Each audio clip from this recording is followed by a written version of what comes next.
সুপ্রিয় দর্শক, আজকের ভিডিওতে আমরা আলোচনা করব 2022 সালের Tamil romantic comedy drama movie love today. এই মুভিটি পরিচালনা করেছেন ও একই সঙ্গে প্রধান চরিত্রে অভিনয় করেছেন প্রদীপ রঙ্গনাথন। এটি শুধুমাত্র একটি প্রেমের গল্প নয়, বরং আমাদের আজকের ডিজিটাল যুগের সম্পর্কগুলোর বাস্তব প্রতিচ্ছবি। গল্পে দেখানো হয়েছে কিভাবে একটি মোবাইল ফোন হতে পারে একটি সম্পর্কের সবচেয়ে বড় পরীক্ষার কারণ, আর সেই পরীক্ষায় কে পাশ করে, কে ব্যর্থ হয়, সেই নিয়ে গড়ে উঠেছে এই মুভির প্রধান গল্প। প্রিয়ম এবং নিকিতা দুজন কলেজ পড়ুয়া যুবক যুবতী। তারা প্রেম করে এবং একে অপরকে নিয়ে ভবিষ্যতের স্বপ্ন দেখে। প্রিয়ম একটু মজার স্বভাবের, মাঝে মাঝে ছেলেমানুষি করে, আবার নিকিতা একটু বেশি সিরিয়াস ও পরিবারের প্রতি দায়িত্বশীল। তাদের সম্পর্ক পরিবার জানে না। তারা লুকিয়ে দেখা করে, ফোনে কথা বলে, আর একে অপরকে নিয়ে খুব স্বপ্ন বুনে। প্রিয়ম প্রায়শই তার বন্ধুদের সঙ্গে মজা করে, তাদের টেকনোলজির কাজেও সাহায্য করে। নিকিতা একটু বেশি ধার্মিক। তার পরিবার, বিশেষ করে তার বাবা, একজন কঠিন স্বভাবের লোক। নিকিতার বাবা একজন কড়া এবং বাস্তববাদী মানুষ। তিনি প্রেমে বিশ্বাস করেন না, বিশেষ করে এই প্রজন্মের মোবাইল নির্ভর সম্পর্কগুলোতে। একদিন প্রিয়ম যখন নিকিতার বাবার সঙ্গে দেখা করতে যায়, তখন তিনি প্রিয়মকে চ্যালেঞ্জ দেন, যদি সত্যিকারে ভালোবাসে তাহলে একদিনের জন্য একে অপরের মোবাইল ফোন বদলাতে হবে। কারণ তার মতে ভালোবাসা মানে বিশ্বাস, আর যদি কিছু লুকোনোর থাকে তাহলে সেটা ভালোবাসা নয়। প্রিয়ম এবং নিকিতা বাধ্য হয় এই চ্যালেঞ্জ গ্রহণ করতে। এই ফোন বদলের মধ্যে শুরু হয় আসল কাহিনী। প্রথমে দুজনেই মনে করে, অল রাইট, এই তো কিছু না, আমরা একে অপরকে বিশ্বাস করি। কিন্তু ধীরে ধীরে তারা আবিষ্কার করতে থাকে এমন কিছু যা তাদের সম্পর্কের ভিত্তিটাকে নাড়িয়ে দেয়। প্রিয়মের ফোনে নিকিতা যা দেখে, প্রিয়ম বিভিন্ন মেয়ের সঙ্গে মজা করে চ্যাট করেছে। কিছু পুরাতন প্রেমিকার নম্বর এখনও ফোনে সেভ করা, কিছু সাজেস্টিভ ছবি, চ্যাট বা ভয়েস নোট যা সম্পর্কের বাইরে যায়।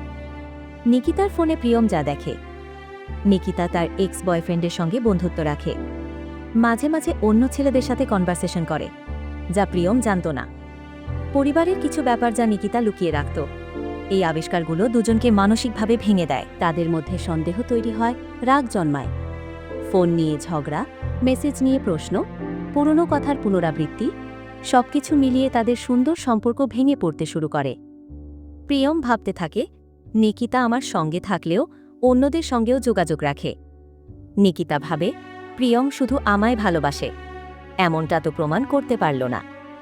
বন্ধুদের কাছ থেকে উপদেশ, পরিবারের চাপ, নিজেদের ইগো, সবকিছু মিলিয়ে সম্পর্কটা টালমাটাল অবস্থায় চলে যায়। এই অবস্থায় গল্পে আসে যোগীবাবুর কমেডি রিলিফ। তার চরিত্রে উঠে আসে সমাজের বাস্তবতা। তিনি নিজেও একই ধরনের ভুল বুঝাবুঝির শিকার হয়েছেন। যোগীবাবু বলে, প্রেমে ভুল হবেই, কিন্তু যদি সম্পর্ক টিকিয়ে রাখতে চাও তাহলে ভুলটা স্বীকার করে ফেলো, নিজেকে বদলাও। এই কথাগুলো প্রিয়মের মধ্যে প্রভাব ফেলে। সে বুঝতে পারে তার মোবাইলে যা ছিল তা অনৈতিক না হলেও সম্পর্কের প্রতি দায়িত্বহীনতার প্রতিচ্ছবি ছিল। অন্যদিকে নিকিতাও বুঝে ফেলে, সে কিছু বিষয় লুকিয়ে রেখেছিল যা বিশ্বাসে আঘাত করে। প্রিয়ম যায় নিকিতার বাবার সঙ্গে দেখা করতে। সে নিজের ভুল স্বীকার করে এবং বলে, ভালোবাসা একদিনে প্রমাণ হয় না, এটা গড়ে তোলা লাগে। আমি শিখে নিয়েছি কিভাবে সেটা গড়ে তুলতে হয়। নিকিতার বাবা, যিনি আগে শুধুই সন্দেহ করতেন, এবার অনুভব করেন সত্যিকারের ভালোবাসা মানে হচ্ছে একে অপরের জন্য বদলে যাওয়া।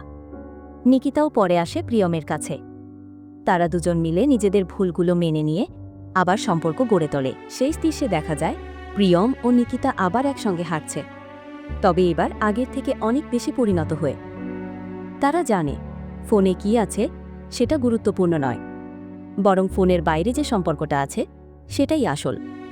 তারা মোবাইলের ওপর বিশ্বাস নয়, একে অপরের হৃদয়ের ওপর বিশ্বাস রাখতে শিখেছে। লাভ টুডে আমাদের শেখায় শুধু প্রেম নয়, বিশ্বাস, ইচ্ছা এবং সৎ যোগাযোগের সমন্বয়। মোবাইল ফোন আমাদের জীবনের এক অঙ্গ হলেও এটা সম্পর্কের ওপর ভিত্তি নির্ধারণ করতে পারে না। সত্যিকারের ভালোবাসা মানে নিজের ভুল স্বীকার করে নিজেকে সংশোধন করা। তো প্রিয় বন্ধুরা, লাভ টুডে মুভির গল্পটি আপনাদের কেমন লাগলো তা কমেন্ট করে জানাবেন। আরও এমন ভিডিও পেতে চ্যানেলটি সাবস্ক্রাইব করে পাশে থাকবেন। ধন্যবাদ।